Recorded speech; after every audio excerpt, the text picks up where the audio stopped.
Did you know, hundreds of African soldiers were massacred by the very empire they risked their lives to defend? In 1944, after fighting on the front lines of World War II for France, West African soldiers, known as the Thiaroye Senegalese, returned home. These weren't ordinary men. They were veterans who had faced Nazi bullets in Europe, fighting to liberate France. But when they arrived back in Senegal, they faced something even more brutal: betrayal. These men were promised wages, pensions, and recognition. But France didn't pay them. Months passed. Hunger and frustration grew, so they gathered at a military camp in Thiaroye and demanded what they were owed. What happened next is one of the most shameful secrets in French colonial history. In the early morning of December 1st, 1944, the French army surrounded the camp. Then, without warning, they opened fire. Some say 35 were killed, others say over 300. The truth is still buried in blood and silence. These were not rebels. They were veterans, fathers, brothers, heroes. But France labeled them mutineers. No one was ever held accountable.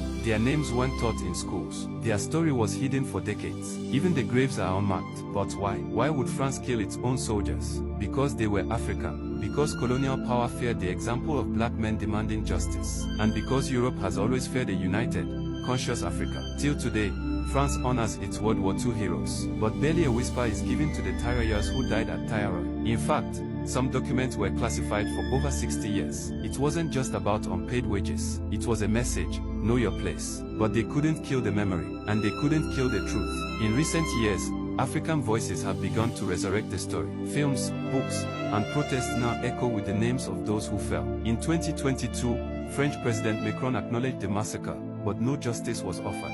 No reparations, just words. And still, many don't know. So now, you do. The Thiaroye Senegalese didn't die in Europe. They died at home, betrayed by their colonizers, forgotten by history. But not anymore. We will say their names. We will tell their story, and we will never let their sacrifice be erased. Follow and repost this video for more African and Black stories.